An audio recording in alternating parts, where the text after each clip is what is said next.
Abonnez-vous, abonnez-vous. Nathalie Villa TV Mondial. Nyasala awa na lobaka awa. Yo le karawapi. Si bazo yo koto le karakote. Quand il a pour comprendre ma solo za ndenge nini. Awa pineza no tapi makamtu carré.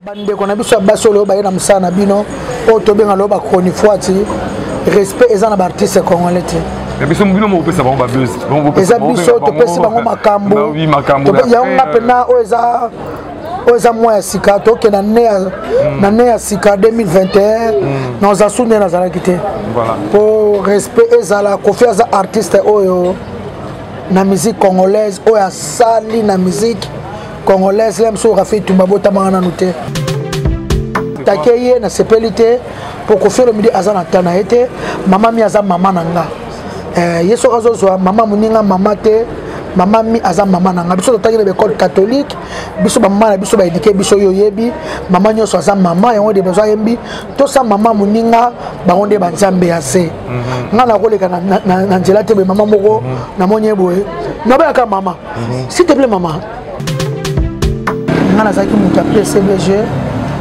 na poids lourd bata maison mère bautaka koyamba wera son na aéroport ya nzili et retour ngana za koleka za na taxi na mama botingai passa za pema na kimia na ebisio nanu nazwa ba mbata ya ndengwana te ba makofi ya ndengwana te na mama botinga betama oh là là to ba kipate ba gaksona basoya na makadam quoi ne bat bayaka bana ba sentiment na bango batala kaka belongi na nga kadia mutajibe mutaboye vraiment koza tanta ya lokerbi pe ya Walter Center ezabote na yo koza séisme ya Haïti ya tsunami ya Japon ezabote na yo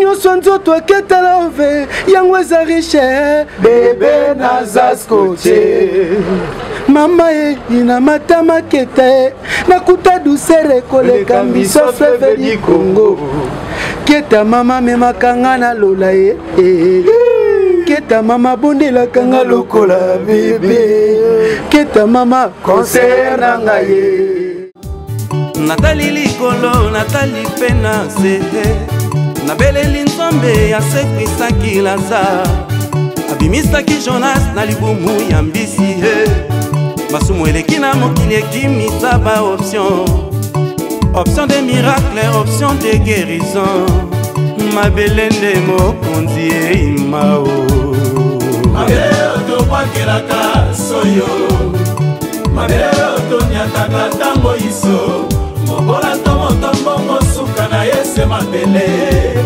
mabele tangela biso mbeto ya libela. Voilà, je dis bienvenue sur Nathalie Villa Mondial, je suis là votre humble serviteur, autrement dit Pius Soukoulette, moins 4 tonnes la valeur pure. Merci beaucoup de m'avoir accepté dans vos salons, merci beaucoup de m'avoir accepté dans vos bureaux, merci beaucoup de m'avoir accepté dans vos chambres. Je suis là parce que je vous donne des informations qui sont réelles. Des informations réelles parce qu'aujourd'hui on a réussi un nom, il s'agit de la personne Kisinjora, autrement dit Fachi. Fachi, ça veut dire que toujours Fachi a changé appellation à Komi Fachi. Kisinjora aujourd'hui a eu l'initiative, il a eu quand même l'idée de vous donner la vérité des choses. Parce que beaucoup de gens ont dit sur le net que non, Kisinjora a été chassé chez Koffi Olomide. C'était faux. Faux parce qu'aujourd'hui on a eu quand même des gens qui étaient là, qui étaient aussi présents sur place. Ils ont vu comment s'était passé quand même l'histoire de Koffi entre Kisinjora. Kisinjora parlait de lui, Kisinjora aussi a parlé de Raffine. Pourquoi les insultes? Les insultes, je ne sais pas pourquoi vous insultez l'autre, pourquoi l'autre incite l'autre, pourquoi l'autre aussi incite l'autre. C'est méchant. Il faut cesser, c'est pas bon. Tous à la bentélo, tous à la bateau, mais tu es ça là. Toi quand même indicateur de masse. Nous ne pourrons pas dire de n'importe quoi pour que ça va te plaisir ou ça la buzz, non. Comme moi, puis sous Mekaton, sous Koulati Mekaton, je dis, moi je suis sans polémique, je suis là, je dis des histoires qui sont réelles, clean. Aujourd'hui, quand je parle d'une personne, ça veut dire que non, les histoires qu'il a ramenées sur Nathalie Villa Mondial, c'est réel. Vraiment, c'est réel parce que j'aime bien que les gens comprennent au moins qu'est-ce qui se passe dans le pays, parce que vous êtes trop loin, 8000 km, vous ne connaissez pas quand même le news qui s'est passé à Kinshasa. Mais moi, j'ai des news fiables de vous donner. Il y a Kissinger a parlé de Koffi Olomide entre lui. Qu'est-ce qui s'est passé? Aussi, il y avait un audio qui s'est passé entre lui avec un, je peux l'appeler confrère, je ne sais pas, de chaîne YouTube qui a quand même pris la voix de Kissinger. Il a publié dans les réseaux sociaux pour que non, Alassane Batouké, Kissinger a insulté Koffi Olomide pour avoir buzz. Je ne sais pas s'il s'agit de qui. Voilà, c'est bon bien, il faut laisser aussi, c'est pas normal.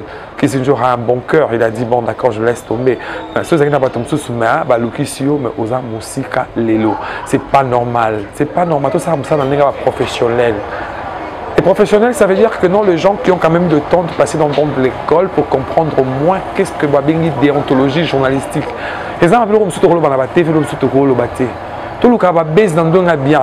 Ça veut dire que non, savoir bien parler, savoir bien faire des analyses. On va voir que non, tu es vraiment un grand titan. Kissinger a parlé de lui, mais sans oublier aussi, nous avons eu l'interview de madame qui vient précisément de l'Europe, Anna Luboloko, qui a parlé de son fondation Luboloko. Il s'est investi à l'agriculture. Voilà, vous allez quand même suivre l'élément aussi avec Anna Luboloko. Il a parlé le pourquoi. Et aussi, il a quand même aussi donné le conseil à beaucoup de gens qui aiment bien. Il a parlé aussi pour l'immigration de Congo et pourquoi, comment ça se passe. Comment il est à Kinshasa. Il a aussi essayé de parler de tout ça. C'est un peu bizarre. Kinshasa, c'est notre pays. Même si vous avez quitté Kinshasa pour aller en Europe, vous avez fait 12 à 13 ans, 14 ans. Il ne faut pas dire qu'on a parce que Congo est un père natal. Merci beaucoup à vous tous qui êtes branchés. Merci à ma sœur que je respecte tant. Ma petite sœur adorée, la plus belle. Ah, la femme idéale. Ah, ma petite sœur que je dors bien, j'admire bien, j'admire encore plus bien. Elle s'appelle Judith Kiangana. Voilà. Apollinaire Mobalinaende. Respect à vous. Et aussi à tous ces enfants, je dis bisous à vous, mes neveux, mes nièces, ma nièce Néné, je dis bisous à vous. Et pourquoi pas toi, Laurette Mbala depuis Bordeaux, moi c'est Moulaï, Missumike. Elle est très belle aussi. Et aussi à Grace Kiangana et à ma sœur la limousine Lingomba. Taille toujours, Régine Mekaton, merci à vous. Papicho Mekaton Choc, ainsi qu'à toi Roberto Mekaton, Sylvain Mekaton et à Toto Mekaton. Pourquoi pas toi ma soeur la plus belle aussi, Mayou Mekaton. À toute la famille Sukulati ainsi qu'à la famille Yula.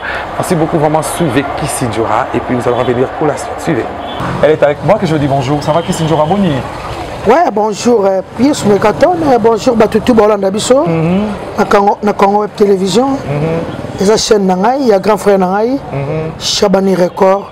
Bonjour Nabatutu Bazana Congo Web Siko Nakatia. Willery, non? Willery, voilà, c'est bon, bien. Kissinger, l'actualité est très forte aujourd'hui. Les gens parlent de toi. Kissinger qui n'est pas Koffi Olomide. Maintenant, c'est là que nos Congolais ont l'initiative de recevoir aujourd'hui parce que vous êtes quand même la personne rapprochée de Koffi Olomide. Mais c'est bizarre aujourd'hui, on apprend que non, vous avez été chassé comme un petit chien. Est-ce que c'est vrai ou bien ce sont des rumeurs des gens? Non, ils n'ont pas de rumeurs. Koffi, c'est mon grand frère. Tant maman Koufaki, maman Mi, personne, ma mère, Tokende Dey, na Sandrine na Babote, les aïki même pas Koffi Olomide, Koffi Olomide les Licolo, alors ils mangeaient ma maman, les aïki sentinelle nae, tant à moni biso, au moni biso de ça bateau internet, c'est remonté le cas moi baise, moi ben mission mon asala qui me colle les qui, na chrétien qui mon grand frère na Koffi Olomide, na le bec kaka oui, la belle n'a ma BPT.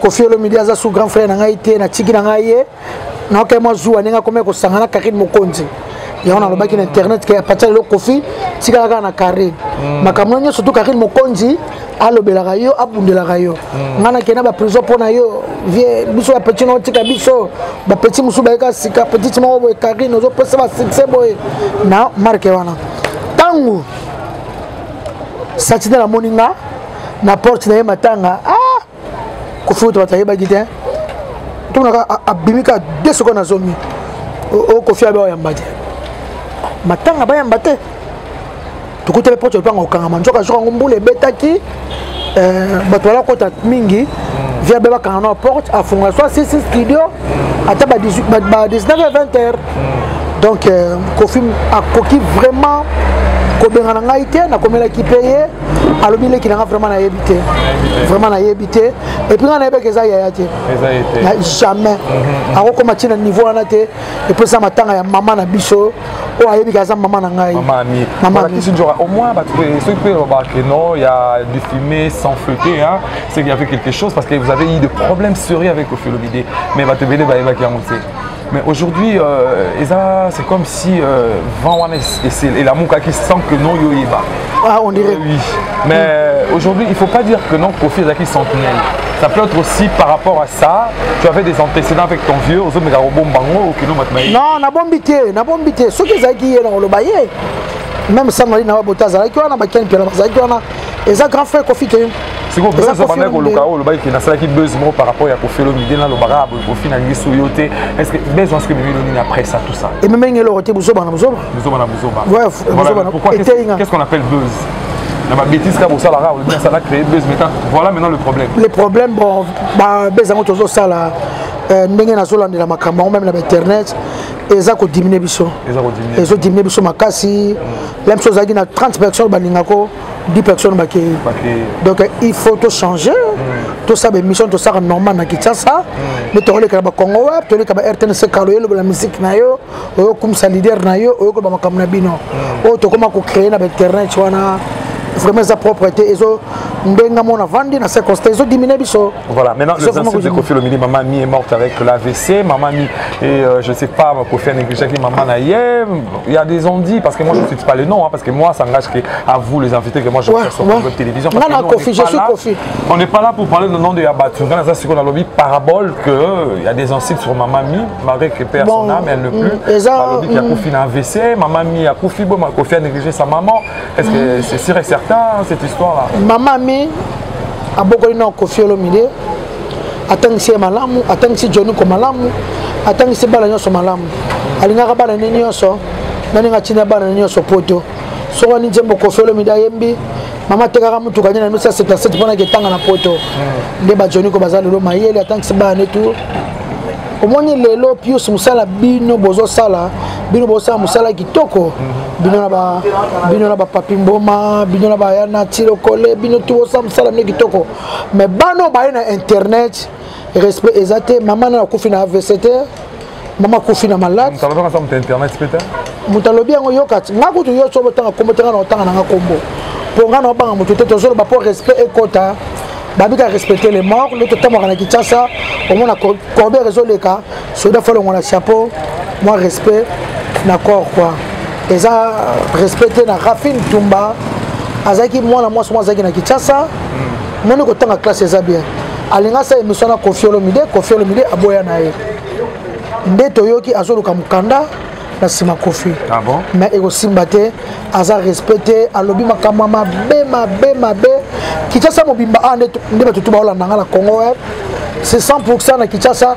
90% vraiment côté internet mututu aza na kati ya réseaux sociaux na minute aotala mamozo sala eza bien te eza respecter mama sa Kofi chanteur na de besoin asala vocal moko wana ayemba de besoin imana moto to comprendre tout la maman nous voulons quand même immortaliser maman mi parce que les 13 ans déjà tout ça un mois maman oui Maman nyoswa sa mama tosa mama moninga bango de banzamba sena mokili mama botanga mama mie mama botanga mama sukolanga na base mama asokolanga na base mama linga kitenga na belaye mama alakisanga nzela ya klasi amemaki nga na mokongo na ye mama alingaki na lala nzala te mama alingaki na bela nanga te mama nanga mama merci mama merci maman là c'est l'œuvre de Kissinger lelo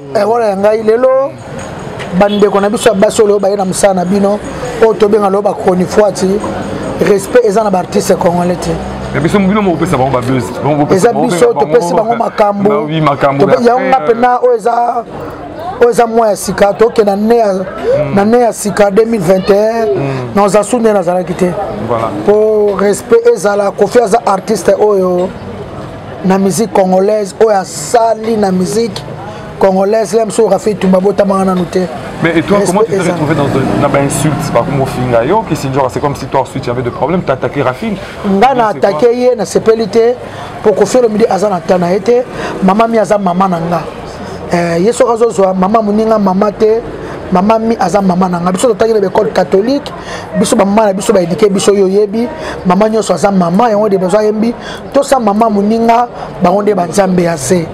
Ngana koleka na nzela te be maman moko na monye boye na ba ka maman s'il te plaît maman mais Rafine Tumba afat ngato finginga ngato lobi na ngabo et on est nzamba salanga nana nga sukilo ko ba mibali nana nga na voix ya bana mibali nana nga look ya bana mibali ezan ndenge nzamba tinanga na mokili s'engage que toi oui s'engage que moi mutu nyoso nenga zabo na mokili ezana ndenge na nzamba tindela ye soki pe la sala ki la suko kanga basuki lokola bana basi tu bakangaka la msupe na ngana pe ba mapango te la msupe ba kama kabela ba mituko te donc en tout cas ngaki sinjora nena zabo père son âme papa Wemba qui sinjora la femme rare c'est pièce rare abenga la pièce rare voilà c'est trop fort pardon papa mabenga la pièce rare Dieu n'a pas fait un boîtier étoile Kofi Olomide benga petit à l'an 2000 donc respect et mais voilà petit à l'an 2000 aux réunions à l'an 2000 nazo régner makasi c'est ça vraiment nazo régner makasi voilà c'est bon bien maintenant parlons-nous un peu de l'historique de Kissinger avec Kofi Olomide parce qu'aujourd'hui nous voulons quand même demander pardon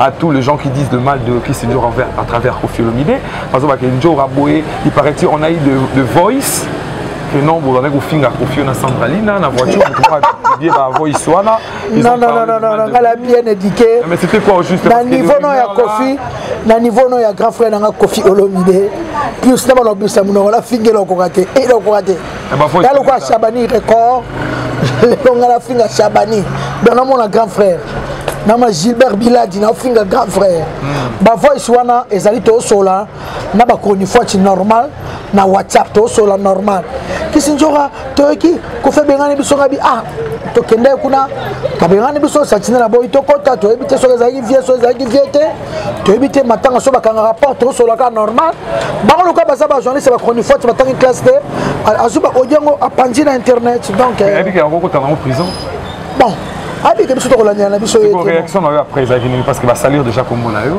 c'est ce que tu as réagi étant que Kissinger bon en tout cas ngapela mamu sur moi zonka normal tant na yoki ba sali kombo na ngata ba audio bimi bon tellement peu pius ne nazali na comment sambela makasi na personne abe na biso ige mbote ndongisela ndombele na Saint Alphonse tozana na 20 to banda hier to banda lobi le 2 to banda déjà 9 non bon non mais mais voilà parce que moi quand les gens disent que non bah tu vas lobby que Kofi Olomide un jour à fin Kofi Olomide ngeli kelanga parce que moi et toi oui on se rappelle la Rosaline en prison le mal que to komanga ici Zodor Raïssa Vambili kota la yo to lela kutu et puis à 17h on a craqué non jour dehors. C'est grâce à Kofi Olomide. Mais merci de son équipe. A oublié, il a déraillé ou comment? Non, na koki ko sala ngote pius na koki pe mkolo moko te na ko kapete no yoka na somo. Na yoka na somo ya bana lobela Kofi mabe. Donc asali trop na famille na ngai lelo pauvre baba personnel Kofi mtabimisa petit sœur wala ninga bibi secret lelo tina mwana ya babia. Donc voilà, merci beaucoup parce que tous là ce sont les représentants de Fondation Anna Luboloko. Maintenant nous allons revenir avec Kissinger. L'inspiration de Kofi Olomide. C'est là-bas orphelin. Voilà comment Kofi a pleuré sa maman. Il a montré que non, maman est important dans la vie à Moutou. Il a montré jusqu'au fond, jusqu'à la nuance. On va dire que Kofi Olomide a robé un orphelin. Kofi Olomide a copié jamais Kofi. Je ne sais pas comment beaucoup disent les gens, mais il y a un monde en Nzembo. Inspiré le dire. Bisotou, tous les artistes, Moutou. On aura maman na elle ko Kofi Olomide salate voilà na banzembo na nyonso ayemba mama mi akumisa mama na Kofi azano na terre au sala best la loi mama botier de na belle Kofi Olomide ne bazolo ba Kofi Olomide azaki téléphone azolela oui tokomi lelo na monde ya réseaux sociaux nde navandi be bakobenganga Kisinjora moto akufi en tant que star soki alelaki na téléphone boye a partager mawana ba oya ye na ba fan na ye na ba artiste na ba ndeko ya ye o tu bayebaki mama aboti ye nzembo kofelo mdayembi na ebite eleli sanga mkona yo kango maloba ya bimisa wana eza makasi trop voilà détermination aujourd'hui nous parlons de Kisinjora parce que ils a bien arrangé ndeko des Blaisons Boni ça va des Blaisons mon ngongote très bonne mine hein merci nana Njora na mike voilà des blaisons bakunga voilà des blaisons na bango banda ba collège des nobles voilà et puis moi on est à quartier latin aussi à Kofi Olomide à Tongo vraiment voilà détermination c'est quoi tout vraiment les solos nango c'est comment ça se passe ouais net aux aboye biso to tikana biso kana tout ça clip à générique donc c'est aussi 6K générique et quand tu clip mais filmé auto ça tout ça de filmer to banda déjà long métrage to loba long métrage to ba to benga donc to banda déjà ko tourner on a expliqué bi ka filmer film film peneza pena temps faut ba bon mon bandeli banende nini to kota ki wapi photo ya to pesa suite ya générique donc ba ko sepela après ba ko yoka suba rumba nous to beti na kati voilà il y a album on dans ça combien de titres moi to eba ni to za boy to ko na ba 10 titres déjà 10 titres alors c'est un coffret Njora c'est trop beaucoup hein 10 titres na mino to boye bon c'est trop beaucoup mais to za ba biso ekebima ba biso eko bimate to na kati de besoin ta lo ba ya vice président générique en episode pisto ça la film pour battre là-bas c'est là voilà parce que tobimi kala to ça un problème il y a ba manager il y a ba producteur les lots montages soutenir biso futur président ce bien que futur président Apocalypse Bella futur président la mine futur président n'ambo la biso bien dans le domaine futur président futur président futur président une voix bizarre futur président donc na comme ce qu'on a besoin bato baka ba concert na biso bataka biso to sepesaka bato yango to sela bango film ya détermination voilà parce que plafond Mushindo toujours en forme plafond Mushindo boye baka na collège des nobles à qualité azana parce que tu racontes té na yebi te ba dire bon na âge à coli na musala qualité na boulot alors comme dans 8 ans bon na âge bon plafond ko ça va 32 à 33 ans qu'est-ce que tu racontes qu'on jouera Batane ça 33 ans. Yo mkona eh. Bazo comprendre. Wa ngana ya. Donc naza viena eh. Donc batu ba c'est la première film nazo sala et puis animateur nanga FIFA de l'animation et to nzamba za roulage batu ba sala décider. Ayete lelo na monede. Lelo ayete. Beta na mo créer to na no. Voilà, beta na créer to. Nzamba za roulage ya piswe Nzamba za roulage Tala nzamba telemisi bango Kisinjora alekana nwe Tala nzamba telemisi bango Kisinjora alekana nwe Tala nzamba boloke bango akangi bango alekana nwe. Ok, merci chante. En tout cas, Pius n'a pas de CPSA congolais. Na CPSA banaki RDC Momana bana Brazza bana Poton. Barobi na générique et sugi na bonyama. Voilà. Donc générique c'est la première fois. Baka générique et sugi na bonyama. Na bonyama déjà toute la actrice va retourner wana. Mama Alinga zawana. Briefy. Poulou ouais remplacer Poulou et puis Micho. Et puis Yananga Mbalo Sombo. Micho c'est Linda non? Micho Linda té. Micho avec son nom. Oui, ah d'accord, Namoni. Ok, c'est bon bien. Mais qu'est-ce que tu dis? Namoni on peut citer pendant ton bandit la citation d'une personne n'est pas citée. Les gens ont polémique. Kaska Pangala. Où ensemble avec lui? Tout ça quand on a yaya. Pendant l'homme à la Rolls, l'homme à la Ferrari. Malgré on est ça le bien. Bato ba ocha basongi songi baza ba mise congolais ba mitema mabe bato basongi lokwa na zwaka ka type na $10,000 o via sombela ngai bazo tiama basongi baza koyebisa ngana bato ba peme ne pas caps tala ba yebisa ki vie boy yo salini te bazo kosa kaka makambo omo so mutu su bazo avantage même ça qui vient à Okabangote les souffle bien qui sinon yo na bize pas ko tongo ndenge ni vraiment na confinement boy $10,000 dit pas bien boy na confinement en plus na confinement en plus Bola Mosé Belé OK c'est bon bien Bola Mosé Belé on a 2 chansons dans l'album na celle nzembo Amour Kapangala na moi si na chanson kitoko Lisette Lokange prochaine des années pardon le projet na yo pour Bezakio le projet est à long terme mais bien à courte durée donc na ebisio on dirait comment qu'il est boy trop déjà dans ce cas la vérité na ba vérité bakara ba musicien na monité et puis makele les belé na TV sur les réseaux sociaux donc c'est la kaka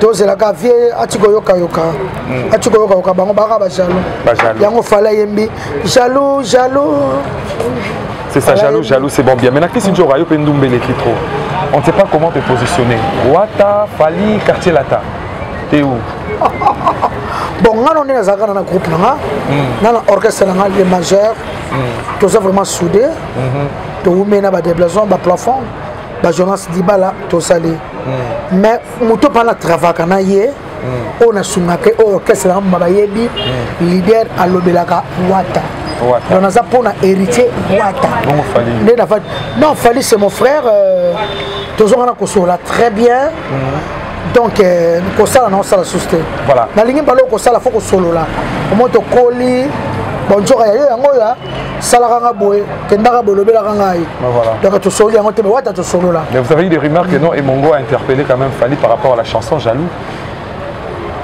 et Mongo c'est le fils de Luambo ah bon si par rapport à la chanson parce qu'il faut il y a droit voisin hein, parce que aux en a fallu quand même au moins on dire un petit mot par rapport à Mongo Fali on a droit voisin on a besoin que non écoutez on a besoin que non va reconnaître quand même le droit voisin et ça l'a quand même moins bien et puis ça quand même moins bien et Mongo sa frère na biso ande ko na biso basolo na Fali poupa au numéro na partout eza to mama osamba sambateur okinekeboete ngano na sepeli nano o Fali asali na musique ya Congo abakise loko mo bezala te ngato na ke guitare wana na comment Fali akozwa guitare pauvre papa beta akocha na musique comment akozwa voix ya pauvre Madilu akocha na mikata ya musique babina mona Madilu pa telemi na mona Madilu bah oui azana besoin na mo voilà donc ezaka ba bomsa to za bandeko ko tu Fali honorer bango batu misusu ba bosana bango ke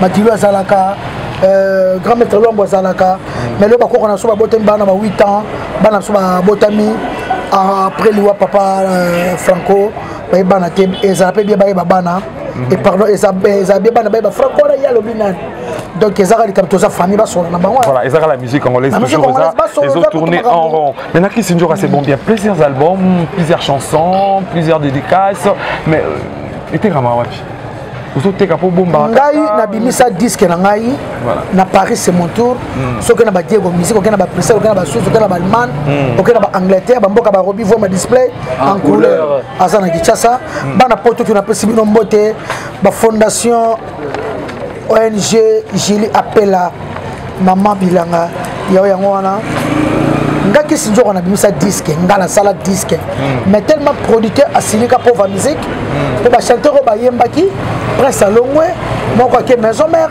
moko ke boye moko ke patata 4 personnes maman ba yembaki bazali na fiche yango pauvre asilika ki dalaki président du mouvement alaki producteur manager mamutuye ba petit ba décevoir biso pauvre asilika disque esuka na poto sikoyo quand on a détermination eux comme ambasika producteur pasika producteur Penza autozo qui peut pas confirmer la France saison Mama Belé donc manager na kata Kinshasa azate manager na kata Kinshasa vraiment azate mais toujours comment genre se retrouve un peu dans la musique toujours na ko benga bango na ko benga nga mo bal na zaona soutenir nga papa bana na viedai il faut dire merci à De Blaison parce que Belé balongo balekok Yannick et tout le monde sont partis je vais aussi manger une fracture de rien toujours patient Messi a toujours patient cause là toujours l'avenir et sourire plus tard mais il faut dire un mot par rapport à bango ba jeune en tout cas la senga bango merci bato balobaka trop pour na bango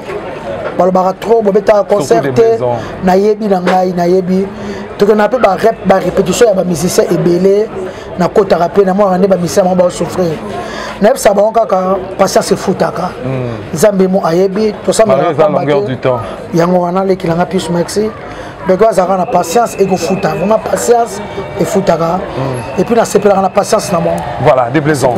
C'est bon bien, Njo Razan de Monayo, c'est ta sœur, c'est vraiment une personne qui t'encadre souvent, qui t'aime aussi bien. Si elle a besoin à venir, nous allons assurer un jour. Mais qu'est-ce que tu assures à Njora pour la promotion et puis pour nous embellir dans l'avenir pour assurer pour Njora? Ouais, merci plus. Et puis merci à Batutu Baolanda Bisso. C'est partout dans le monde, hein, parce que Nathalie vit la mondiale Pesos et la Bisso. Partout, Baya Robi, Vwemba, Balizette Mokange, Batutu Bazega, to triple nationalité, Bacheri Mbala, Batebele, Obaotalanga. Omoni, Babi, Soukande Eleki et Bandel. Oko souffrir na yo, souffrir no Batembele, Msusu, Nzambe akore, compasser yo kana souka. Donc il y a un moment où machoté, nazana très à l'aise. Bana bazotanga, yanzo rafutara parler, donc nazana très à l'aise. Ça fait combien de temps déjà? Ouais, bah 8 ans, hein, bah 8 ans. Oui, banda collège des nobles. Puis dans l'excès moi tant. Quels sont les bénéfices que vous avez gagnés chez Njora? Que nous avons ma casse le lot, vraiment c'est bien Katikara Njora. Ok, bah mon akeno, vous avez raison, avec c'est beaucoup d'années de 8 ans, c'est pas facile hein. Ouais, bah bénéfice dans les belé la kati orchestre nanga oyo. L'album Haute Détermination d'abord naza la titre réunion sur peut-être ngam na yembi naza auteur compositeur et puis chanteur leader. Chanteur leader. Oui. Donc c'est Ebimi Awa. Nasi Batutu Baromona. Naza ba master ba edenga loka ba Messi, ba Dibala, ba Asesio, ba chanteur na biso o ba ti ba voix na kati, ba vocal kitoko ba participer na ba œuvre. Mais dans toutes les chansons, ils ont na yembi, ba ressenti pe ba royoka des blaisons toujours nazaka toujours. Peut-être au moins toi quand même moi kunga wale ça. Moi Ketalov. Cause atenta ya lo kerbi pe ya Walter Center ezabote na yo. Cause séisme ya Haïti ya tsunami ya Japon ezabote na yo.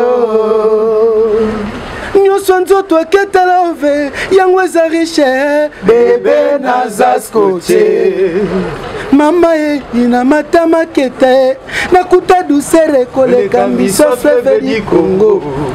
Keta mama memaka na lola Keta mama bondelaka nga lokola bebe. Keta mama conseiller na ngai. Keta mama maîtresse na ngai. Keta mama lakisaka ngai nyonso na chambre. Keta mama sokolaka nga lokola yane. Keta mama lambelaka nga kitoko mira ichuba. Keta mama lamusaka nga na diki. Keta mama lobela kanga na litoi janvier toi ngai orena nga eja yo jale keta sukozali te na la kanga mokwe sukozali te na la kanga mokwe sukozali te na kanga koreye nakanga koreye tango zalaka te nakanga koreye keta. Merci beaucoup, merci beaucoup. Voilà, c'est bon. C'est bon. Tango zalaka te nakanga koreye luboloko ya luboloko uza pie yaya nangai motema pasi puise yaya. Voilà, c'est bon bien là. Ils ont montré l'assurance. Leader américain, je m'appelle Kissinger Tshisekedi Tshilombo Antoine. Voilà. Trump, Macron, dans la face nanga. Naki toko nanga bon. Et le nanga peut être la président la mission. Banakin, bon mais ça Robert Rasson dans les Canadiens, Tshilombo. Fati, vraiment. Tshisekedi, Tshilombo. Ngayo kombo nanga sika bon mais ça nango déjà. Si 2000 timu qui le kufa. Voilà, c'est bon bien là. Kissinger Tshisekedi Tshilombo Antoine. Voilà, il vient de changer son appellation. Maintenant, il est le chef de l'État de la République démocratique du Congo. C'est Kissinger. Il s'appelle Félix Tshilombo. Voilà, c'est trop fort. Il faut vraiment l'appeler comme ça parce que c'est une titante hein, parmi nous. Parce que la musique congolaise est donnée parmi les courageux. Le courageux, c'est Kissinger. Voilà, les musiciens sont là. Ils ont quand même montré le talent. Ça veut dire que non, ils ont l'avenir avec la personne Kissinger. Vraiment, c'est une personne qui a donné un coup de pouce de rien parce que l'avenir n'a pas donné à des gens fainéants. Maintenant, vraiment, avec des titans, ça va y aller. Pendant ça, beaucoup, vraiment, nous allons passer si vite à la régie. Nous allons faire plaisir à vous tous. C'est des plus suisses. la personne aime aussi Kisinjora tellement beaucoup. Il nous a envoyé une interview par rapport à la chanson Boumbu Ya Bolamu. Vraiment, cette chanson va faire énormément plaisir à vous tous qui aimez bien Kisinjora, parce que cette chanson est en train d'enseigner, parce que Kisinjora Zali Boumbu Ya Bolamu. Vraiment, cette chanson est dédiée par la personne qu'on appelle Lionel Ngangu. Suivez d'abord l'interview et puis nous allons passer à la chanson. Suivez.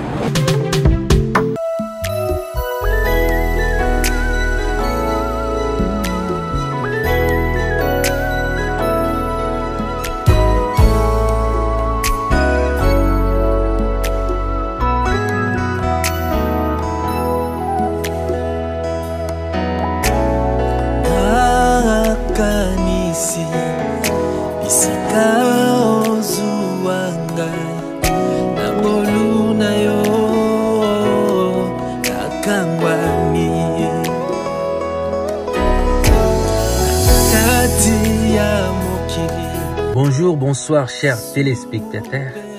Mon nom c'est Lionel Ngangu. Je suis originaire de la République démocratique du Congo. Je vis précisément en Suisse.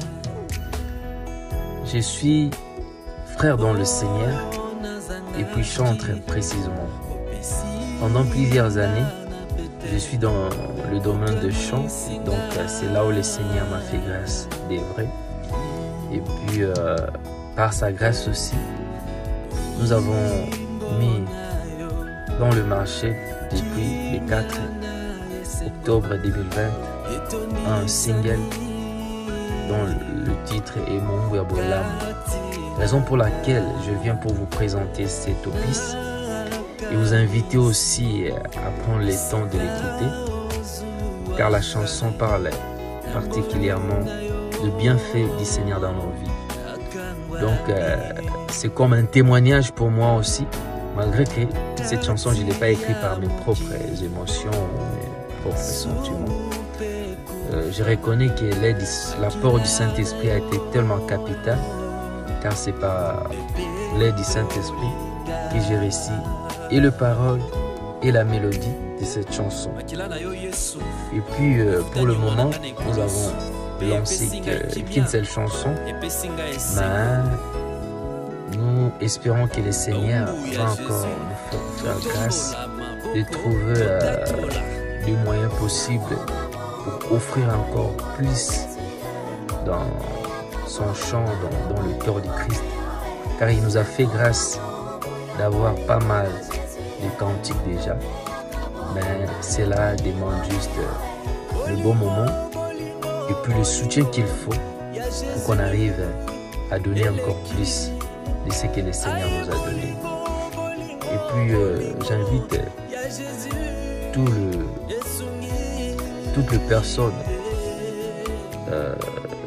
qui aiment bien soutenir l'œuvre du Seigneur de venir,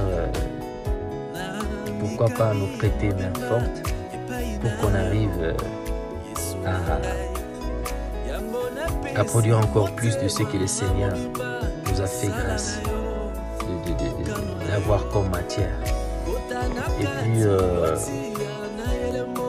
il n'y a pas grande chose à dire, si ce n'est que prenez le temps d'écouter la chanson. Et puis nos coordonnées sont faciles. Sur YouTube, nous avons notre chaîne Lionel Ngangu TV officiel. Et sur Instagram, c'est Lionel Ngangu officiel. Et notre boîte email, c'est ngangulionel29@gmail.com. Donc je vous remercie et soyez bénis surtout. Que le Seigneur vous garde, que le Seigneur nous soutienne, que le Seigneur soit à jamais notre force et notre demeure. Soyez bénis.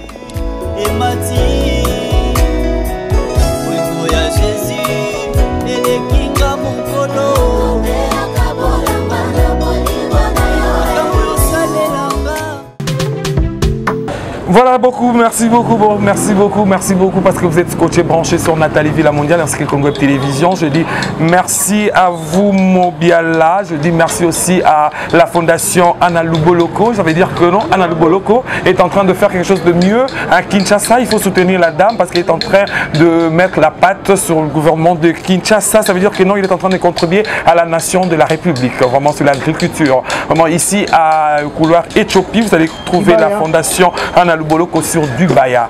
Vraiment, Anna Luboloko est sur l'agriculture. Je crois l'agriculture, vraiment, c'est le parmi social de notre pays. Revenons avec Kisinjora Boumbu. Bolamouya Boumbu, qui est jeune frère Nao depuis Suisse. Et ça lui au plaisir. Ça lui a bien. Nao qui intervient dans 5e Maxi. Balbarandé, on a pu vraiment.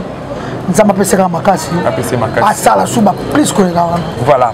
Maintenant, Kisinjora, nous allons vite à la régie. Nous allons demander à tous nos fidèles d'être patients, de retrouver au moins le rubrique qu'on appelle témoignage de gens, parce que les gens vont témoigner par rapport à vous, la personne Kisinjora, ainsi que pour vos musiciens. Et puis nous allons revenir tout juste après. Ça va? Oui, ça va. Merci beaucoup. Suivez. Maman Anna Luboloko, ça va? Ça va. Bon séjour à Kinshasa. Ah, merci. Merci Peliko Yambayo. Je crois qu'en web télévision ainsi que Nathalie Villa Mondiale, ils sont quand même parmi les célébrités à Moukatelo Kaka Banze Momeno. On est en face de vous. C'est par rapport à la personne Kisinjora. Vous n'avez pas confié en moto à nous, oui, Bétami. Et plutôt le Bélamon qui est dans le est-ce que le comportement Kisinjora, est-ce qu'il peut être facile comme ça, largué à Bansou chez Kofi Olomide? Ou bien c'était vrai que Kofi Olomide a bien gagné? Pour mon pas vraiment mon malamu quand on souffre il y a un niam mboka la sonde bazala voilà mais Kisinjora des vies boy to kutela na nteli boso mais la linga ke déjà banda kala po le fantasme on a que attends pas fallu le bac étant le qui va comment la polémique na lela la bi ah en tout cas azaki parmi bato batindika pousu pour moi na comme place à coma voilà donc ça ici yo attends les études big section na zamba on les robots ça na ngote attends ba ina songi songa na vivaka pona nga on doit ko sanga ma bébé so na tali bola mo service attends na 8 na monika de ma bébé na lubo ya kamba moko so ko ibisanga ke ana mutu ba tonga ke lu na biso ke ibise ke na yebi ke mutu azande ko na zongi seka réponse ke aza zoba ya ko tonga ngati o mona muta songi aloba susu te po accompagner malobo ngana ko funda donc tellement que songi ça kula simba te ponga ne pas commentaire donc oui Anna maintenant je crois il y a mère Lou na ranti moi un petit conseil pour tous les canaux fondation na Lou Anna Lou moi conseil muké na Kisinjora par rapport à carrière na pour épée c'est épée moi bokasi pour Zolanda aussi ko on a la personne qui a flair pour avoir une dynamique à ma classe na mboka pour aller dire voilà et ben la soldat ma fantasme mais c'est pas ma classe c'est soldat pico bazara voilà donc ba bato genre ba tout le monde boye so le to perdre ye pour nous sous remplacer na ye ça me passe donc il faut qu'on dise musala na ye maintenant la fondation Anna Lou c'est comment? C'est depuis quand? Anna Luboloko depuis 2010. Bientôt on doit ça 10 ans on doit ça événement. Il peut d'ailleurs aux invités on a yeli ben la kin. Voilà. Bon et là on montre comment ça micro surtout mingi côté agriculture. Voilà. La main sur la patte hein. La diaspora binot. Donc t'es président Félix Saïbi à mon apoto. Que biso to yeba na mike ma lobara na biso alobara to ne ko yoka ke ma lobi ba chino ba bimate. Balona bilanga balona loso lelo ba chinois comme premier na monde on a wana ngati tela ki na Chine 20 ans ki na Chine na le ba ah parce que mao bisonga ba chinois lelo mawa kufa na ye na idéologie ne simba ba chinois lelo comme premier na monde on a bilanga alors tant que président ye ngana oto na conteneur ba pesa ki biso pona me pour ba maman ba sara bilanga ba pesa biso don na claver assurance mais to ye na ngwa conteneur ezaki 12000 to futa 10 000 dollars il y a douane. Ça ne se fait pas. Oh, douane. C'est les papiers d'exonération. Tout comme ma bioté, exonération, exonération à voiture. Oh, les personnel. Mais oh, les biloko ya peuple. Il y a biloko la population. Voilà. Mais quand on a boya ko sokola, mais ko lia libu me boya ko les mbaraka. Donc ceux qui présentent, c'est ma boko. Tosé belé, n'écoutez pas fille, belé pas pote, tu es bien na sœur nanga, petite sœur nanga propose à Londres, je l'ai appelé là. na kamoka nga na ebete lisolo ngabité nga na yaka na basema sebité nga bela sala bilanga na kamoko ta film wa bien la ta makasi makote na idéologie bilanga c'est rare hein voilà donc o mara ke muto beta forme mais ebike na pourquoi bilanga ndeza musala donc et côté lembo nous aurons le temps de parler ça avec vous ensemble et à la courage je crois la semaine prochaine na poto sur Rolanda yo ainsi que Congo ba idéologie na yo na ba initiative na ba idée na yo merci maman na Lubolo merci beaucoup bon après-midi à toi Sisodor on va faire expérimenter à Koffi Olomide ça va ouais ça va très bien très content à Koyamba yo appelle à CPL voilà malgré qu'il fait chaud Afrique vraiment c'est bon bien Naokaki ba rumeur, il y a parmi bateau baby Koffi Olomide bien. Je sais pas le comportement de Koffi Olomide et si au moins il peut réagir ainsi n'a évité parce que quand tu marques, tu aurais dû péter et c'est Koffi Olomide la mutunanda qu'on a toi Robin la Kisinjo facilement comme ça comme les gens disent par-ci par-là, c'est vrai. Bon avant la bande mbote non yo moro plus mais canton grand frère propre journaliste à Boga na mère na Nzako Mobutu na fondation na biso ana Luboloko. Bon, nga gelo Sisodor o yemo mo pa mo konza benga nga Nzambe ya suki, Nzambe ba kwa faire Congo. Nga va na Koffi 17 ans. Voilà. Donc 17 ans na Koffi Olomide. Donc na limite que abenga na kinjoka nga la obeta solo o eza vrai. Voilà. Na les jours Koffi azwa qui vole na e pour kende poto. C'est ça, to ka vérité voilà. Bon, ezalaki ndeko na nga Kisinjoka wana tata mwasanga. Il peut me mettre pas Koffi Olomide, mais moi je me la commune héritier wata. Njora ayakina Sandra Lina babote. Zaki Koffi abanda ko yamba bati. Azala kina mise mo pe na kati, anda sola nae. Après mambula, esela ko beta, ve amatel likolo na benviti mususu. Bena na porte ko batwa na ko kota trop tala ka matanga za me, ame mezanda kwa mutu. To remaka biloko musu ko me ko bunga. Vie aïbe écouter que Kisinjora ayaki. Wana za histoire vrai pour na zakana Koffi Olomide. Matin soir voilà. Voilà. Vie aïbe que Kisinjora za yaki banda. Eza bon l'engagement va bien on ba wenge 12. Dans 12 on est bétamé na batu ya porte. Na batu ya bureau kaka o ya vie ba kende ka be mission ba ni pour moneng mo ba be mission monjo ba sa ki ba internet. Et biloko mo ka bongo lo ka critique ki vie selon bango. Enjo va pas ndimile za ina ba buzz voilà des gens ba buzz dans l'intimité que Koffi Olomide ako benga na Kisinjora na matanga ya mama na ye moko dans l'intimité en plus le jour Koffi azozwa vol na ye a voyagé mardi. C'était mardi, on a Koffi Olomide à 14h, bien on a vol à 18h. To soli maramola ngai na Koffi Olomide. Le jour où ça la première partie à clip, il y a un hommage à maman. A Ebisingano, on a kodinga na Kisinjora. Tapis yemo kabinga Kisinjora. Plus de 20 minutes. Aïe déjà hein Koffi. Oui, a bengi Njora plus de 20 minutes sabi ah Njora, yo zali ki na ngai, maman mi wana maman na yo. Ngana ko benga na yo en tout cas vraiment na landi ko na émission ba bi ke ngai Koffi Olomide, la benga ni Kisinjora na matanga. Donc ça y bongoté. Vous avez fait réel. Voilà. Njora wana zavi grand frère nae quand on est au Lobara. Voilà. Donc et pourquoi maintenant comment tu peux conseiller à Kisinjora de plus chercher de buzz inutile parce que même la rien pas problème après parce qu'à la vie conscience c'est zone ali sous gozo baté. Maintenant tant que yo ne veut naie et tant que yo peut aux amutumo ko ils amuta maele Sisodor moi un petit conseil na Kisinjora pour longa ba buzz moi ezanga gozo bana mutu ezanga mutu na makolo. Bon ngamoko tulelo na bengaki mo Kisinjora na bengaki na téléphone il fallait vraiment tous temps sur l'année pendant 30 minutes pour ayebinga sur na vani na ye nga na chaka yebi voilà pour regarder la réalité oui nga na ebisaki ba réalité ya vie ndenge wa tambola donc aza mutu mo aza bon aluka problème mutu te mais ce qui tamuso alingi abima azala na mutu te o tamuso ko ba non njora te koto ko sala ngote koto ko sala te ebele batambola na o njora lo baka oui bango tu bake oui bake mu pepe voilà ce gars bino bango tu bake non alors que aza mutu aza na posa ba conseil le ngozo attend son ne nga pena na kozwa temps ko sona Kisinjora yango na ebisi après 8 ans qu'elle a pas laissé le sous-poto sur là donc akiminga lelo abinanga lobi loka na coiffer et puis lobi to kutana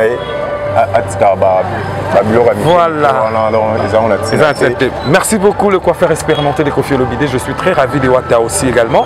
Je dis merci à Nzako Mobutu qui nous suit de très loin depuis Éthiopie. Je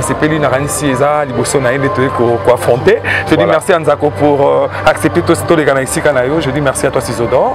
Bon après-midi. Excellente journée à toi. Merci beaucoup. Merci à toi. Journaliste, merci beaucoup. Voilà, merci beaucoup Anna Luboloko. Pourquoi pas, on dit un bon séjour à vous, la personne qu'on appelle Bocho Kaba, ici à Kinshasa ce jour net. Merci à vous parce que vous êtes coaché branché sur Congo Télévision, pourquoi pas sur Nathalie Villa Mondial. Nous allons revenir avec Kissinjo à réaction par rapport à Sizodor ainsi qu'à Anna Luboloko et aussi à mon frère qui vient de parler tout à l'heure. Réaction on a un témoignage d'abord ainsi qu'à Pichou. Et ça n'est bien, en tout cas merci beaucoup. So, et ça ira bien. Et puis c'est que combo les akaka. Donc on s'appellera combo les akaka. Actualité. Donc on n'a pas la séparation de Kanangela. Vient par rapport à la fondation Anna Luboloko, rapidement. La fondation Anna Luboloko, mon maman Tiki Poto a yovana qui tient pour l'agriculture. Puis va semence au maire au sala. Et c'est pour ça non makasi au bassin pour toi ça na mboka na bango. Vraiment baza bato soutenir même l'état na biso. Et soutenir bango pour mon bilanga nde yango ne makambo même le terre continental nde bazana ba konti bazaba ministre pilipili balia ke utana bilanga legi baolia e utina bilanga ba obese bazolia kuna e utina bilanga ba ai bandembi nyoso ba osoma e utina na bilanga ba Anna Luboloko bazaba mère moko faut soutenir bango voilà Fondation Anna Luboloko. Maintenant, gloire, rapidement, gros plan, Totikala, na invité Nabiso Kissinjora, de Kachok Nae. Ils ont dit rubrique très important parce que beaucoup de gens ils parlent de la personne Kissinjora, bah, pas signé à mon qualité. Ils ont rubrique qui vont changer. Ils ont la émission Nabiso. Nous importons aussi la Fondation Anna Lou, semences, importation de vente de gros détails de semences et agricole. Voilà, c'est bon bien. Maintenant, nous allons revenir avec Kissinjora, toujours avec rubrique choc. Tozong à la Sima. Voilà, c'est bon bien. Kissinjora. Yaya plus Mekaton. Ça va? Ouais, ça va bien. Il y en a qui s'appellent Royambayo. Dans mon mobile, pose la vérité, Morobo Mbarate. Ils auront toujours caché la Katinayo. On a un gros plan, on va mission mener dans la TV, ce qu'on va faire. Ils ont rubrique Mouro et côté ici, quand on a la planète J, ils ont un moutoir, ils ont un parcours à passer. Ils ont un Kissinjora, ils ont les cas. Surtout dans la carrière, chaque une écoute. Ouais, on va faire un net, non? Oui, pour la politesse. Pour la politesse, on va le net. Vraiment la Koutana, on a BCBG et pas JBM Piana. Bio et Biguero et maison mère, na BCBG. On a Zaki Mouta BCBG, na poids lourd, bata maison mère, Bautaka Koyamba, où est son aéroport Yandili. Et retour, on a Zaro les Gazara, na taxi, na maman Botinai. Parce que ça peut mal à Kimia. Nebisio. Nan na zoba mbata ndengwana te ba makofi ndengwana te na mama botinga betama. Oh là là. To ba kipate ba gatsona ba soya na makadam quoi. Ne ba bayaka ba na ba sentiment na bango ba tala kaka belongi na nga. Kadia mutaji mutaboye vraiment na ka ba pili na misu. Chauffeur on a en tout cas qui chauffeur à solo là ba musu bele ba kufa quoi vraiment même c'est que joie maîtrise par prise n'est pas souka na futa et tikala nga na motema quoi choc on a ce correction JBZN na c'est kaka c'est loin de sur la bonne sanité na c'est quand ça m'a battu sur la maman tout ça na biso bien abi merci merci parce que maman est razora réaction là au consulat maman de alors on a tika otika maman biso lelaka maman lalaka te abinanga oza mwana mwasi o tota kinga bo pa kalise on a landi ya Irène na pese mbotana mobile na simba pêche bolanga na 17e rue ma pena bisanga tika makambo ya musique mama bisanga pena tika ba mwana nga mwasi ona moni mo kosuba oboma yo. Voilà, maintenant ce qu'on étant que Kiss Njora oui parce que choc tout le monde dans le domaine musical état que yo mo la personne Kiss Njora choc ni okuta na la vie na yo côté ba camarade côté famille je sais pas disparition à maman c'est bon on va dans ce baby que tout fait la qui maman mais ce que choc à ma casse à part les maman les amis bon ba camarade ba grand frère na nga ba rumbo ba holandanga na 2002 na tanga ba kombote pe musu ba kufa choc na kuta na ma casse na vie na zawa futela na Itaga vers Bichaku référence hôtel Beau Rêve ba côté là bien armé dans la quartier tu batinda ba ba côté là bien armé mundu kika a pesambo kisinjo to la na papa bana na petit frère na e no tabaninga na vana na bango to zanga na bango chaque jour zéro pas à ta kufa pas tindara bango po ba besa rasta biso ba soda biso ko ba sala musala ba sala pa musala ba mona ba pe ba zoa ba pe lo na mususu ba ta ko eti ba holanda nga e mona na ko eti ba television nga ba lo nga ndako e mona na ko eti e sala nga passe moko o tapela grand frère o bozakane na balabala moko bozakane très bien senga ko pe o kabela raye mais à côté lingai atindi ba tuba côté la nga ya mabe seri wa mama mbongo za ko mona na pour ma bonne amitié wa ko na peta lu pangote donc ba peta arme petit frère mo baila nga soka sota ka tenelo ko le panzana taka ngande ba tsaka nga awa arme awa ka pona za le na bibera ka vie nzora so na zara esprit bali bisanga oko suba po sumi voilà mais monsieur tout bien bien auto zara na ba bijou le retourna pesa bangolo ba ko joa le retourna ko ba chaîne musicale ba ko et après sa réaction normalement la personne qui s'y dira comment on maîtrise qui mémoire nayo et puis comment on remonte qui mémoire nayo ouais puisque ça me les a bien to ba kan zambe o monsieur la bien abso igendo si la terre biso likambo nyonso koyela ona mokili papa mama ozolanda ngai abe igaloba kaka lobala nzamba pesa yo kimia tanga na mona catholique na senga ka nzamba pesa nga kimia voilà c'est bon maintenant toujours face à la caméra malama bena na mabe to ke ko luksa bango na ba kisi wena ba habité voilà. C'est ça, c'est bon. Revenons avec moi, je crois rapidement, moi un petit détail par rapport à Choc, il y a Kiss Njora. Il faut maîtriser l'esprit quand tu as des problèmes qui te surpassent la tête, parce qu'aujourd'hui Kiss Njora, Alingaro Zana Bissoté en 2002, et Alingaro Tika Bisso, mais tu as fait grâce. Aujourd'hui que non, elle est en vie. Elle a perdu beaucoup d'histoires très importantes, mais elle n'a pas mis ça en tête. Voilà aussi sa première choc, c'était vis-à-vis à carrière Naé, comment elle a été battue. Ma famille à maison mère, parce qu'il était toujours derrière Jubin Piana, avec sa maman en place. Sa maman a dit non, Kiss Njora Tika. Mais toujours c'était son métier, il a quand même persisté jusqu'aujourd'hui. Elle est Kiss Njora. Deuxième phase, ça veut dire que non, Kiss Njora, Dieu était avec lui. Voilà, le conseil est donné, c'est pas un Nzambé. Il ne faut pas aller plus loin. Il ne faut pas aller chercher je sais quoi pour aller prendre la solution. Solution, c'est Dieu.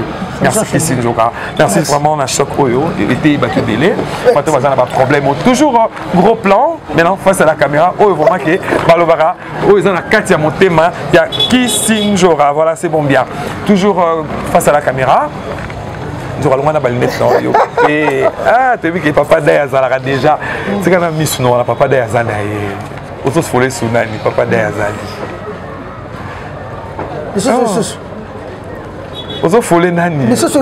Non, la moindre canne aux follets. Je crois que si on se face à la caméra, tout le monde face à la caméra. Voilà. Bonico Conjora. Ouais, Conjora, elle va bien, elle va très bien. Elle va très bien. Vous prendre son aïe. Ouais, de A à Z. maman na ma fille peut azali très bien. Voilà. Qu'est-ce que on est tous avec le Covid-19, on est tous au déconfiné et puis en plus biso awapé fils au salaire comme moi passé à comment est-ce face à la caméra moi mais qu'est-ce qui ne va pas un peu dans ces genres de maladie au Covid-19 la maladie comme biso la sorcellerie. Ouais, oyo tous on en 2020 bana mokili salama depuis ngana botama na mona ngote.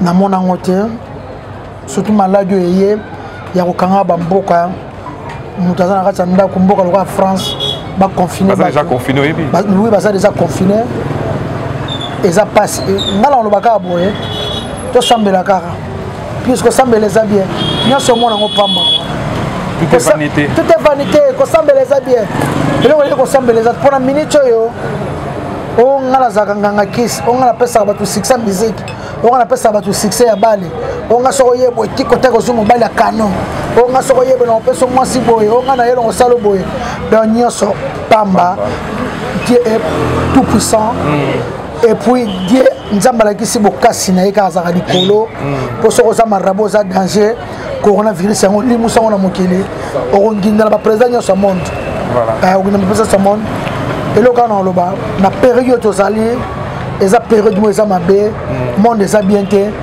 toyebaka topesaka na nzambe kua so osambelaka na kimbangu osambela kaka kisi nzoka nayebi kozala mayele tosala moke analyse ya maladi ya covid-19 ozomona ngo eza nini pandémie oyo tosala analyse naoka ndenge olobi nga nde navandi awa pius ti lelo na miyebaka te maladi ya boye ebimela wapi eutela wapi euta na nini mpo nayebi maladi mosusu eutaka to na mbwa to na boye mais oyo lelo ebimela biso kaka na mokili boye maladi ekanga monde entier c'est que ça déjà maladi ya kala parce que covid-19 c'est que covid-8 pezalaki covid-10 pezalaki parce que c'est bizarre de retrouver covid-19 mbala moko nayebaka kutu kopesa explication nango te nayeba mpe déjà baminganga deya baza sososa kisi te donc naso yango nayebi to mpesaka na nzambe donc maladi nayebaka te ndenge na kobanda kolobela yango te malaria tobika sobeli malaria boye nde eza bokozwa kinini ozwa 2 tonga 4 tonga mwa obiki oyo esilisingaki sinzoka maye na bato tu baosala banzembo nakoyembela te mahadi ya boye nzembo te nazoka yango sombo ozosila te natala sombo bakoa mpe otraite yango te nakoki kopuye te nazwa tala naleke studio nembela malade ya boye donc encouragement mpe na bana poto baza bakangami na covid-19 baza na confinement sikoyo mo encouragement na bango et puis kofortifie bango na bato mpe baza maladi oyo bakwei nango sikoyo. En tout cas, merci beaucoup, Pius Mouikaton. Bateau bakoye na malade wana sikoyo. Nzamba batilanga kaka bango. Bano na surtout bana poto, surtout bato mwindu nyonso bana poto bangolais, ba côté Brazza, côté Cameroun, côté ba surtout bato mwindu kaka. Voilà. Nzamba batela bango. Basambela kaka. Mukile ke babi tout ce fin du monde. Pour nga question na mona oza fin du monde oni. Ba mamunyo soto za bloqué. Babi soke na net ana le bolo kwa bi lo soko na président ko na Paris. Au monde appela mukile c'est la première fois Paris à la ndengwa. Pius. Voilà, merci beaucoup d'être arrivé presque à la fin de notre émission. Je crois que Kisinjo Rapoto Yamba, Bandero Nabiso Nanuyo, nan mot de la fin nayo, et puis moi mbote la bateau balingarayo. En tout cas, merci. Moi message na oye biso lelo na kati biso na. Message na ngezakaka. Banakin partout bozola na ngai, album na détermination. Ba jemo za bien, de la Congo bolanda ka Ketala. Ba Gisèle Tati, ba Mireille Chuba. Vraiment beau soutenir biso, beau soutenir Kisinjo Tshisekedi Tshilombo Antoine, beau soutenir ngai na ba musicien na ngai otozo sala pona bino bo sepela bo za décider. Bo za décider WhatsApp vient Njora ezali 00243 pona mboka wuli musheni na PC mbote place azali 81 99 088 65 donc 81 99 net le bara 088 65 bana kintuna ni ngabino mingi merci na nzambe ya Zandu fidèle local industriel kumwa ba mongo na PC mbote doda simakiadi na PC mbote na mwasi na Chantal bon Chantal Don na PC mbote Kongo bomba Papi Mandeke Papi Mandeke PM Maurice Chigando binonde bateau ya ngai Nathalie Villa Mondial Nathalie Villa Mondial voilà donc merci na batutu ana lubolo repasse tozali a et puis merci de ga fala lobi jaloux. Donc, bah, jaloux vraiment. C'est fini. Voilà, déplaisant. Tokomina Souka, votre mot de la fin, rapidement. Ouais, merci. Batutu balandi biso. Yakolobaka ki kalamingi te ba décembre yango ba fête. To consommer détermination, film et générique et puis barumba autobeti et vous déterminer tout. En tout cas, botsandika matoi boyoka oui. Boyoka ne bien quoi. Ezala te ka ko te ba beti te boyoka na message et puis boyoka timbre, puis boyoka ba mboka ni toke quoi. Na pesi ba moto na nga batu balinganga trop, kinga ba mobimba trop et puis na libanda mboka Gisèle Tati, pourquoi pas na ya Jacques Pagna. Pourquoi pas na ya Roby Vwemba display en couleur Aza Awa, ya Jeanne Keta Love, ya Keta, Mireille Chubasquin, Mireille Matingou, la plus belle femme du monde, et puis na Zegato triple nationalité, à Patience Mukendi. Donc bino tout bolinganga, kingabo mobima les zéros, des zéros, na Jekoko Mulumba, bino tout, bambote trop quoi. Merci beaucoup. Je vous l'offre. Allô mon frère, comment? Ça va? Ouais, Pépélé, bien voilà, votre mot de la fin, voilà, rapidement. Merci beaucoup. En tout cas, je suis Lumba. C'est un pasola. Yeba le monane boye, ezanga mbisi. Mbisi nanga ya bolingo, Jeanne Keta Love. Oza kitoko lokola Tour Eiffel. Moto nyonso akoleka na Paris, fatala yango. Oza richesse, a plus oza ya elengi mboto sukaliye. Papa Daida Costa, Kokwa Christiana, Nalelie, ya Ana Luboloko, Fondation ya Boezalati. En tout cas, na pesi bambote na nga na bana kinga ba nyoso limité ndanu et puis na bana poto nyoso malgré confinement mais ba guérison ya Nzambe ekozala na pesi na Jeanne Keta Love. Ya Jeanne, Gisèle Tati, na pesi na Laetitia tout la reine ici à Montréal. Mais na ngai Minos de Paris. Ah, il y a plus celui qui vit on a la danger. Vraiment. Ma plan il fallait mais moi confinement. Guy basket, Guy basket. Il y a Guy basket, il y a Roby déjà à Zaawa. De ce long way awa. Destination.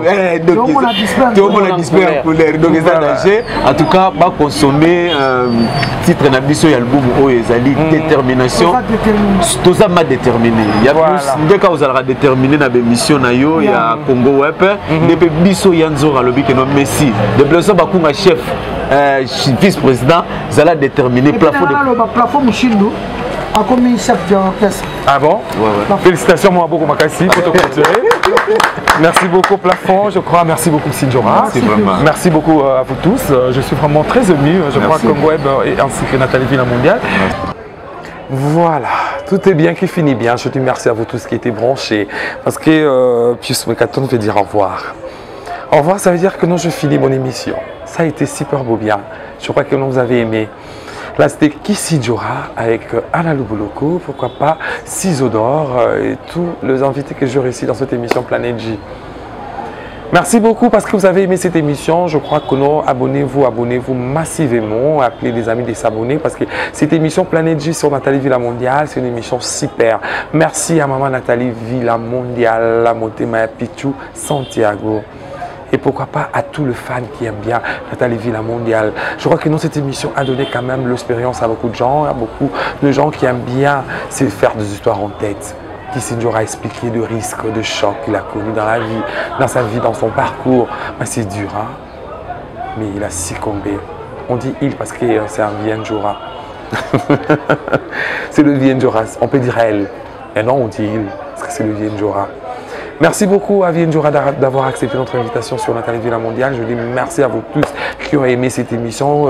Merci à vous tous au Bakoti à s'abonner sur Nathalie Villa Mondiale. On a toujours la émission parce que ça vous donne vraiment des informations. Vraiment, je dis merci à mon équipe technique. Merci à toi Gloire. Merci à toi Jolie. Copie. Merci aussi à tous les collaborateurs de Nathalie Villa Mondiale. Merci aussi à vous tous qui étaient branchés comme mon vieux depuis Canada. Je dis merci à toi Vénance Sanguin, pourquoi pas à mon vieux que je respecte tant. Menla et depuis Bruxelles. Et pourquoi pas toi Arnaud Manoir. L'image a été faite par Arnaud Manoir depuis Suisse. Narati Bolandi, Moungu et Abolamo. Voilà quoi, la chanson vraiment a fait énormément plaisir. C'est grâce à Lionel Ngangou que vous avez pu écouter la chanson. Je crois que la chanson vous a fait énormément plaisir. Je dis merci à vous tous.